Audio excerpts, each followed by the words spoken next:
जय हिंद। अभी अभी जापान से एक बहुत बड़ी खबर यहाँ पर सामने आ रहा है कि जापान ने डिसाइड करी है इंडिया को गिफ्ट करने के लिए दो बुलेट ट्रेन जिसकी नाम है शिंकानसेन E5 और E3 सीरीज। एक्चुअली जो शिंकानसेन मॉडल है इसका E5 एक सीरीज होता है और E3 का एक सीरीज होता है। ये दो बुलेट ट्रेन इंडिया को जापान सरकार डिसाइड करी है गिफ्ट करने के लिए।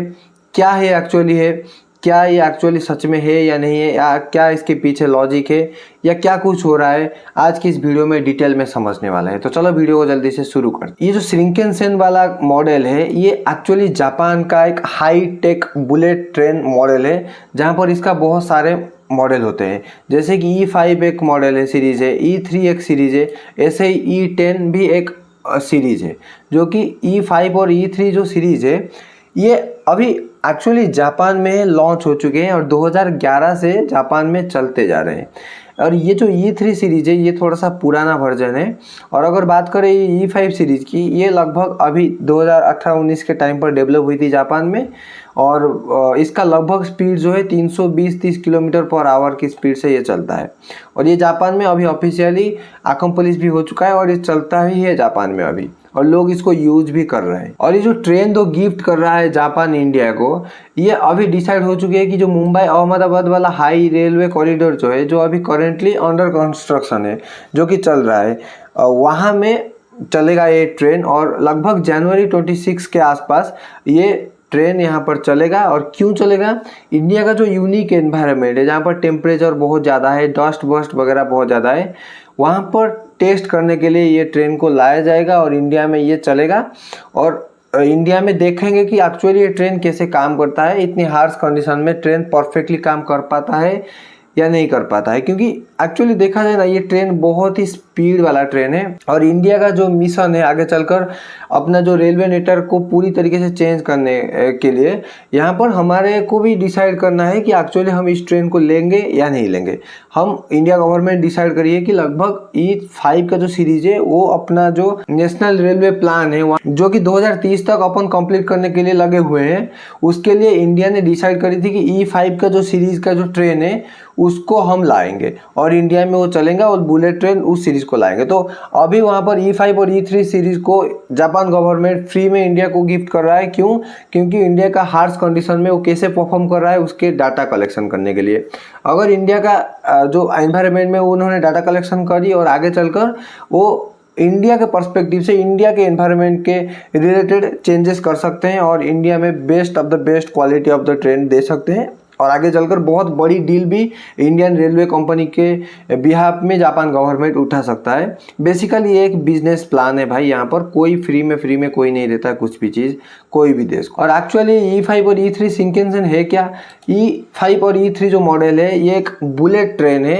एक्चुअली ये एक हाई स्पीड बुलेट ट्रेन है जो कि जापान का कंपनी एक है ईस्ट जापान रेलवे, वो डेवलप करी है इस बुलेट ट्रेन को, जो कि 2011 से ही पब्लिश हो चुका है और 2011 से ही वो ऑफिशियली चल रहा है जापान में। E3 सीरीज थोड़ा सा ओल्ड है जैसे मैंने पहले बोला, और E5 सीरीज थोड़ा सा अभी नए वर्जन के है। और अभी जो E10 सीरीज की बात चल रही है जो कि लगभग 2030 तक इंडिया में आने वाला है। 2027 से पहले तो आ ही नहीं सकता, 2030 तक आने वाला है, जहां पर इंफ्रास्ट्रक्चर कंप्लीट होने के बाद वो आएगा। उसको एक और नाम भी जापान गवर्नमेंट दी है, अल्फा एक्स। उसका लगभग स्पीड जो है 400 किलोमीटर पर आवर की है। वो लगभग 2030 तक इंडिया में आने वाला है। आगे चलकर उस चीज़ का कुछ हो सकता। और ये चीज़ इतना इम्पोर्टेंस क्यों रखती है हमारे इंडिया के लिए? क्योंकि अगर देखो भाई, एक बुलेट ट्रेन को चलाना कोई इजी बात नहीं होती है।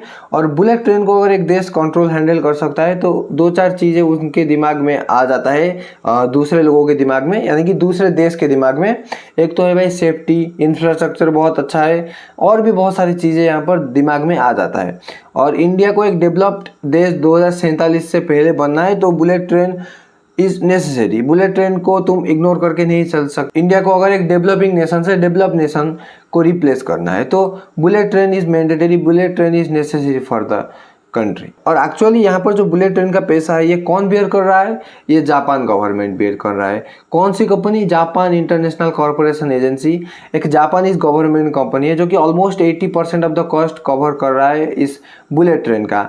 और जो 20% है ये 2000 अभी चल रहा है 2025, 50 साल में जस्ट 0.1% इंटरेस्ट रेट से इंडिया गवर्नमेंट चुकाएगी धीरे धीरे धीरे धीरे, यानी कि ऑलमोस्ट बोलोगे तो भाई पूरी फ्री ही इंडिया गवर्नमेंट को ये मिल रहा है, और 20% पैसे से ठीक है, कोई यहाँ पर ऐसे ज़्यादा दिक्कत नहीं। अगर हमारे देश के ऊपर थोड़ा सा फोकस करें, एक्चुअली हमारा देश बुलेट ट्रेन चलाने के लायक है या नहीं है।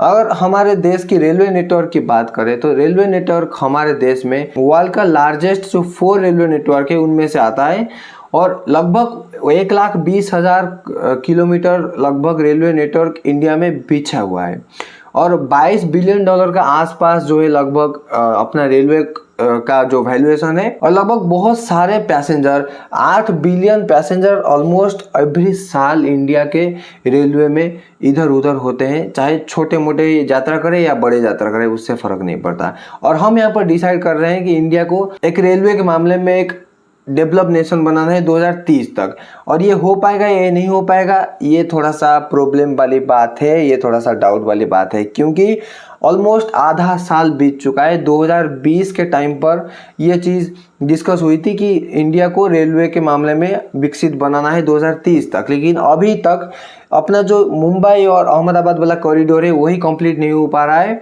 वहाँ पर भी डिले हो रहा है 1-2 साल का, और अभी तो जापान गवर्नमेंट ट्रेन गिफ्ट कर ही रहा है, तो उसी ट्रेन को चलने में और 1-2 साल लग जाएगा, और 2-3 साल में मुझे नहीं लगता है पूरी इंडिया की रेलवे नेटवर्क को चेंज करना पॉसिबल भी है। तो मेरे को तो ये नहीं लगता है, क्या लगता है तुमको कमेंट सेक्शन में बता सकते हो यहाँ पर। और ये जो शिंकानसेन क्लास की जो E10 वाला मॉडल है, ये बहुत एडवांस वाला ट्रेन है लोग, जो कि लगभग 2030 तक आने वाला होगा। इंडिया के हिसाब से जो कंडीशन है वहाँ पर अभी तैयार नहीं हुआ है, उसका जो इंफ्रास्ट्रक्चर जिसको वो चाहिए, 400 किलोमीटर स्पीड को हैंडल करने वाला इंफ्रास्ट्रक्चर भी इंडिया में चाहिए। अभी तक जो इंडिया का इंफ्रास्ट्रक्चर है वो अंग्रेज जमानों से है भाई, जो रेलवे पटरी बिछाया हुआ है भाई बहुत पुराना है, यहाँ पर 100-200 साल पुराना है, उसी में से हमारी ट्रेन धक धक धक धक धक धक करके चल रहा है। बुलेट ट्रेन को हैंडल करने के लिए नई पटरी बिछानी पड़ेगी, पूरी तरीके से डेवलपमेंट फिर से शुरुआत करनी पड़ेगी, ऐसे तो सस्ते वाली काम तो नहीं कर सकते, और वहाँ पर चलेगा भी नहीं यहाँ पर। तो गवर्नमेंट को आने वाले टाइम पर मुझे नहीं लगता 2030 तक वो कंप्लीट हो पाएगा, और 2-4-5 साल चाहिए होगा। अभी से अगर हम लग गए तो, अगर नहीं लगे ऐसे डिले करते जाए तो पता नहीं कितनी देर और लग सकता है, कितनी टाइम और लग सकता है। अगर 2047 तक इंडिया को विकसित एक कंट्री में गिनना है तो train is one of the most important thing, क्योंकि अगर तुम ट्रांसपोर्टेशन को इग्नोर मार के चलोगे तो नहीं हो पाएगा। लोग प्रॉपरली ट्रांसपोर्टेशन कर पाएंगे या नहीं कर पाएंगे, ये चीज़ भी डाउट है 2030 तक। अभी के टाइम पर अगर देखोगे दिल्ली मुंबई, ओफ भाई कितनी ज़्यादा भीड़ है वहाँ पर, बहुत ही ज़्यादा भीड़ है, और लोग मारपीट कर ले रहे हैं बैठने के लिए। जब दिवाली के टाइम पर लोग घर आते हैं तो पूरे एकदम ट्रेन की हालत ना ही बताओ भाई। जनरल के डब्बे में 120 सीट होंगी, बैठे होंगे 1000 लोग, पूरी तरीके से एकदम जाम बैठ हो चुका है इंडिया में रेलवे के मामले में, और रेलवे ऑलरेडी लॉस में भी चल रहा है। तो देखते हैं आगे चलकर क्या होता है, रेलवे लाइन ठीक होता है या नहीं होता है, और 2-3 साल में रेलवे इतना ज़्यादा डेवलप कर पाता है कि हम एक रेलवे के मामले में विकसित देश बन पाए। क्या होता है आने वाले टाइम पर तो ये पता चलेगा। तो फिलहाल मिलते हैं एक और न्यू वीडियो में, तब तक के लिए जय हिंद।